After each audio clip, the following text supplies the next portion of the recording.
Hello Aquarius, welcome to Guruma Hindi tarot. और ये reading है इस बारे में कि उन्हें आपको हर्ट करने के लिए कर्मा किस तरीके से मिल रहा है, किस तरीके से वो अपने लेसन सीख रहे हैं, किस तरीके से यूनिवर्स उन्हें वो दे रहा है जो वो डिजर्व करते हैं। सो ये रीडिंग आपके लिए है। अगर आप सोच रहे थे कि पता नहीं इस पर्सन की लाइफ में क्या चल रहा होगा, क्या उन्हें ज़रा भी एहसास है कि उन्होंने आपको कितना हर्ट किया है, क्या उन्हें किसी बात का अफसोस है, क्या उन्हें कोई भी चीज़ यह रियलाइज़ कराती है कि उन्होंने कितनी बड़ी गलती की है, तो ये रीडिंग आपके लिए ही है। चलिए आगे बढ़ते हैं और देखते हैं क्या मैसेजेस है आपके लिए। Messages for Aquarius.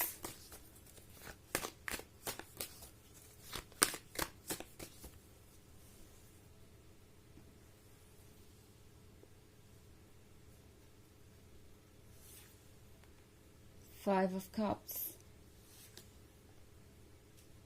Page of Swords, Ten of Wands, Knight of Swords, Temperance, and Nine of Swords. Okay. So, आजकल इस पर्सन को समझ नहीं आ रहा कि वो करे तो क्या करे। क्या वो वही रहे जहाँ वो है, या फिर आपकी तरफ चले आए। बिकॉज एक्वेरियस, चाहे आपको पता हो चाहे ना पता हो, ये पर्सन आपको वॉच कर रहा है, स्टॉक कर रहा है, बट साइलेंटली। नहीं चाहता कि आपको पता चले कि वो अब पछता रहे हैं और आपके पास वापस आना चाहते हैं। बिकॉज 5 of Cups वैसे भी पछतावे का ही कार्ड है। सो लगता है जैसे आपके पर्सन को अब ये रियलाइज हो रहा है कि जो वो आपसे कहते थे कि आप बहुत कंप्लेनिंग है, आप बहुत डिमांडिंग है, या आप उनसे कुछ ज़्यादा ही उम्मीदें रखते हैं, अब उन्हें पता चल रहा है कि डिमांडिंग और कंप्लेनिंग होने का मतलब होता क्या है। शायद इनके लाइफ में कोई है ऑलरेडी, बिकॉज मैं यहाँ 5 of Cups देख रही हूँ।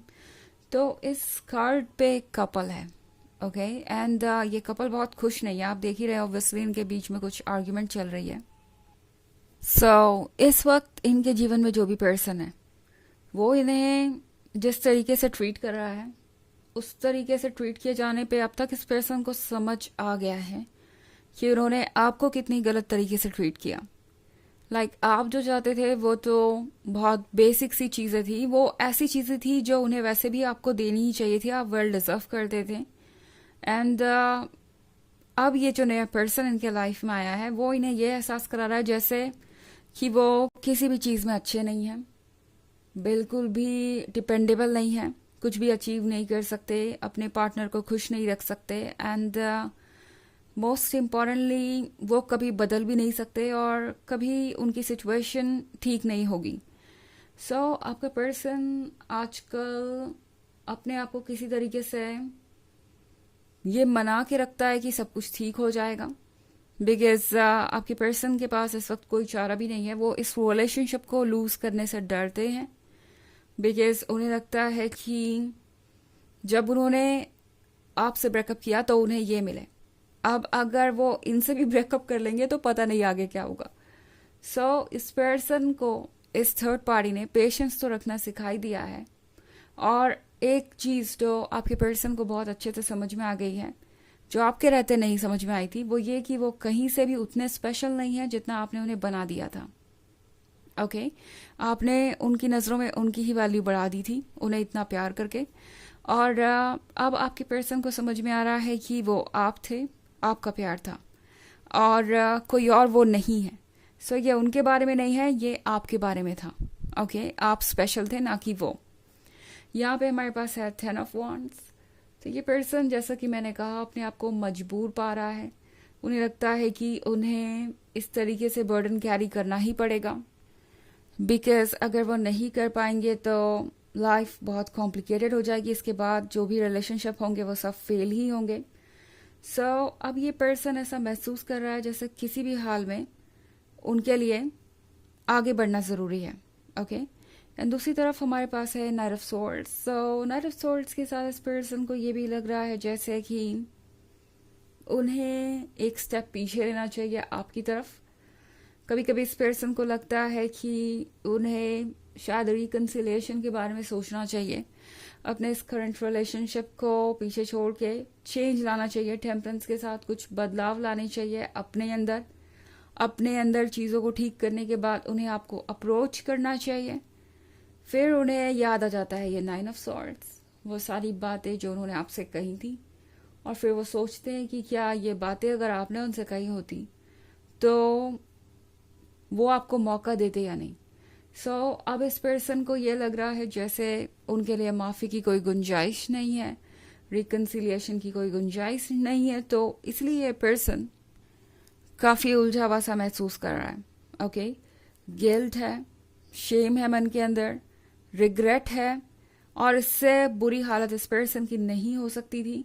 इमोशनल लेवल पे ये पर्सन बहुत टूटा हुआ है और अपने करंट रिलेशनशिप को किसी तरीके से बस चला रहा है। ओके, ये भी इसलिए क्योंकि उनके मन के अंदर डर है कि इसके आगे क्या होगा अगर इस रिलेशनशिप को उन्होंने गुड बाय कहा तो। एंड उससे भी इम्पॉर्टेंट कि इस रिलेशनशिप में वो अपने आप को प्रूव करना चाहते हैं। ये जो भी थर्ड पार्टी है उनके ईगो को हर्ट कर रही है, और आपके पर्सन को लग रहा है कि वो गिव अप नहीं कर सकते, ये कोई चैलेंज बन गया है जिसे उन्हें पूरा करना ही होगा। इसीलिए इस तरह की चीज़ें हो रही हैं।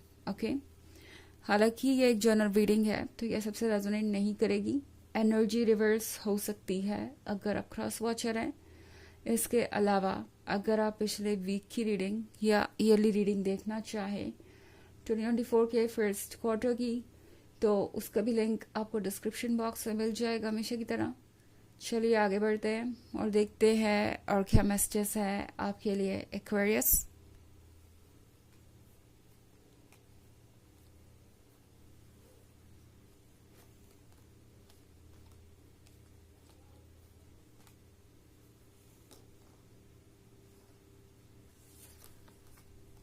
The Magician, Queen of Swords, King of Wands, and Two of Wands. Okay, हमारे पास द मजिशियन का कार्ड है। द मजिशियन का मतलब है कि इस पर्सन को ऐसा फील हो रहा है कि आपके अंदर कुछ मैजिक है, पॉसिबली उनके अंदर जो फीलिंग्स है आपके लिए वो उसको समझ नहीं पा रहे। जब उनका आपसे ब्रेकअप हुआ था तो उन्हें लग रहा था कि वो कोई बहुत अच्छा काम कर रहे हैं या कोई सही स्टेप चुन रहे हैं, चाहे उनके लिए कितना भी मुश्किल हो। उन्हें लग रहा था कि आप बहुत कंप्लेनिंग है या आप बहुत डिमांडिंग है एंड बहुत स्टबन भी। ये पर्सन आपको जज कर रहा था और अब इन्हें लग रहा है कि ये फीलिंग्स उनके अंदर कहाँ से आई।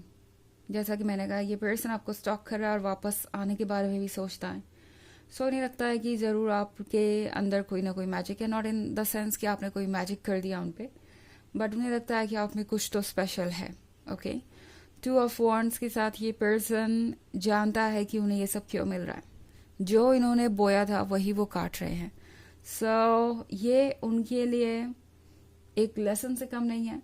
इनफैक्ट किंग ऑफ वॉन्ड्स का कार्ड है ये, तो ये पर्सन वो हो सकता है जिसे अक्सर बहुत अटेंशन मिल जाता है एंड मिलता आया है अपने परिवार में या अपने फ्रेंड सर्कल में आपसे भी, तो हमेशा इन्हें स्पेशल फील हुआ एंड कभी पता नहीं चला कि उनकी खुद की कमियां क्या हैं।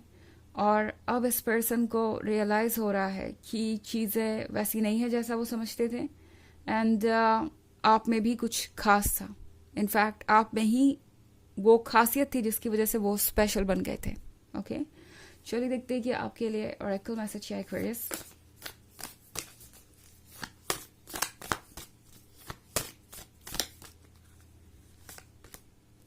Spirit of the north.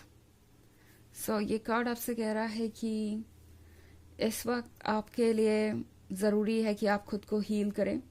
आपको कुछ भी करने की ज़रूरत नहीं अपनी तरफ से। ओके, आपको इस बात की परवाह करने की ज़रूरत नहीं कि क्या आपके साथ जस्टिस होगा, क्या वो चीज़ें जो आप चाहते थे वो रियलाइज़ करें वो कभी करेंगे या नहीं। यूनिवर्स अपने टाइम पे चीज़ें करते जाएगा एंड आप उसका असर देखते जाएंगे। अपने आप को फेडअप मत कीजिए सोच सोच के कि आगे क्या करना है या आगे किस तरीके से आपको कोई स्टेप लेना है। आपको कुछ करने की ज़रूरत नहीं, रिलैक्स कीजिए एंड सारी चीज़ें खुद ब खुद होंगी। ओके, सो ये है रीडिंग इस बारे में कि उनको आपको हर्ट करने का क्या कर्मा मिल रहा है. आई होप आपको अच्छी लगी होगी. Thanks for watching. Till next video. Bye.